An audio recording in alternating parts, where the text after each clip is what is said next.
as narrated by Sri K.G. Abegahor. Usually, a Bhagavata week is arranged by some individual for a special reason, like the peace of the soul of a deceased relative.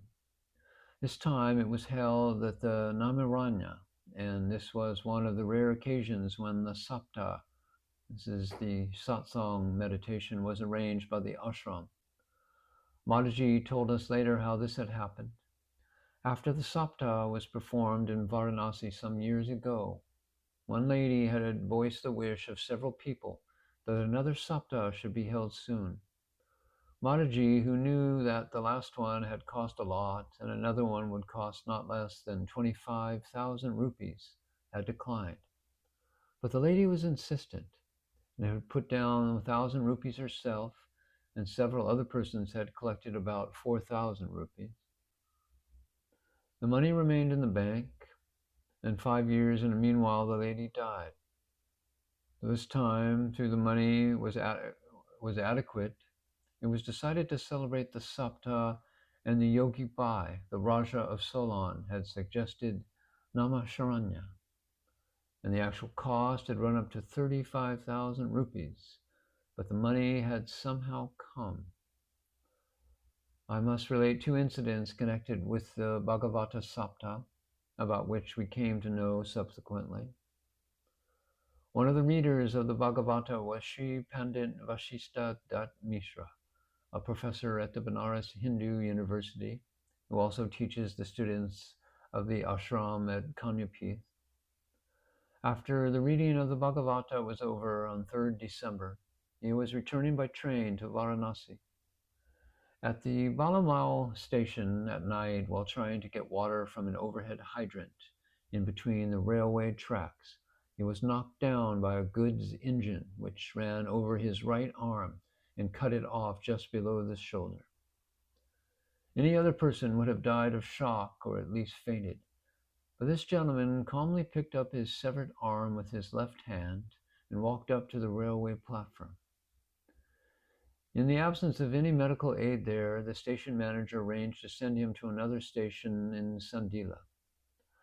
The railway engineer, the Sri H.S. Banerjee, one of Mataji's devotees, hearing of the accident, went to the railway hospital in Sandila, inquiring about the patient from the doctor in charge, but was surprised to find Mr. Mishra sitting up on a blood-stained bed with a beaming, ruddy countenance and absolutely unconcerned. As the hospital was ill-equipped, it was decided to take him to Benares. After a week or 10 days, he was reported to be progressing satisfactorily. Whenever people expressed surprise that such a sad mishap should have occurred immediately after his participation in the Bhagavata Sapta, he cheerfully replies that his time had come to die, and it was the Bhagavata reading which had saved his life at the loss of only one arm. Mataji remarked while relating the incident that it was the Bhagavata which had made him steadfast and calm. Even the accident might possibly be explained by the fact that he had left without waiting for the completion of the sacrifice the next day, and without taking leave from Mataji. Furthermore, according to Hindu faith, however good and godly you may be in life, for which your reward will come in due course, you cannot escape your prarabdha karma, the past actions which have started bearing fruit in the present life.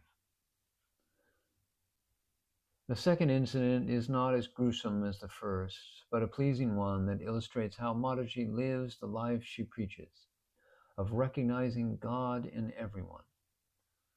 The day after the camp was dismantled and most people had left, while we were sitting near Mataji on the veranda of her cottage, a woman dressed in a gorgeous Banari sari and bedecked with ornaments came up with a plate to do arati to Mataji. She was a sweeper woman of the camp, to whom Ma had given away the sari and the ornaments that had been presented as an offering to Mataji at the end of the functions by one of the Raja.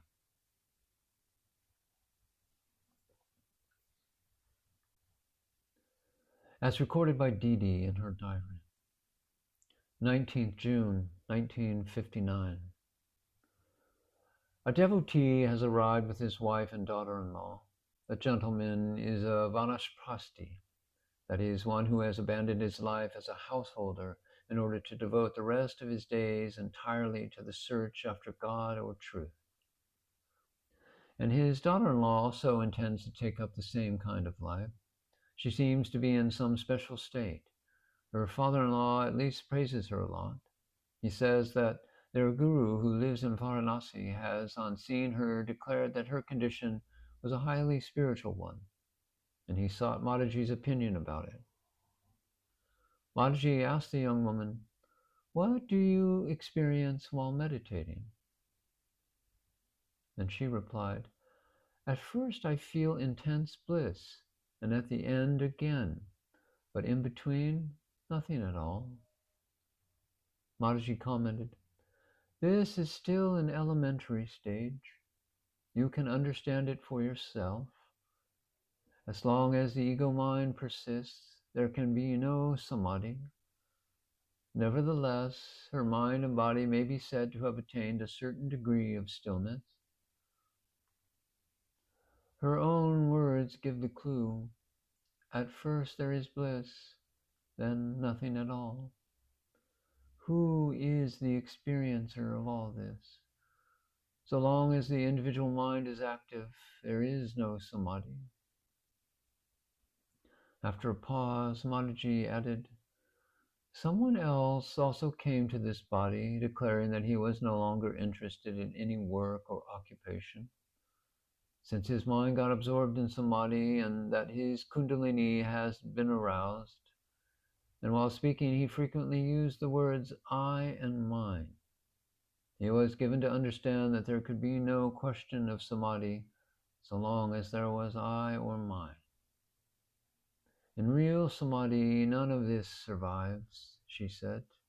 "You see, look at a mango when ripe on a tree, and it does not call out, 'I am ripe, come and take me.' Do you see the beauty of it? It returns to the very place from which it had originated." The gentleman seemed extremely pleased with what Mataji had said.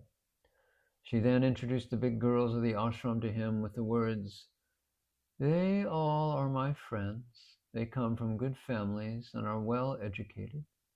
Some have passed their masters and bachelors, yet renouncing everything, they have gathered round this body to tread this path. This body does not know how to serve anyone, and yet all the same, my friends in their kindness have great affection for this little child." The gentleman then expressed his wish to leave his daughter-in-law in Mataji's charge, informing her that she comes of a well-to-do family. At first she seemed to be full of enthusiasm, but on hearing all that Mataji had said, a change had obviously come over her. And Mataji further remarked, "It is not always possible to keep the girls with me. They live a somewhat secluded life. Friend, this path is very difficult. Everyone who comes has a different upbringing and a different way of looking at things. All this had to be ignored. Whoever blames or reproaches one has actually contributed thereby to one's spiritual progress."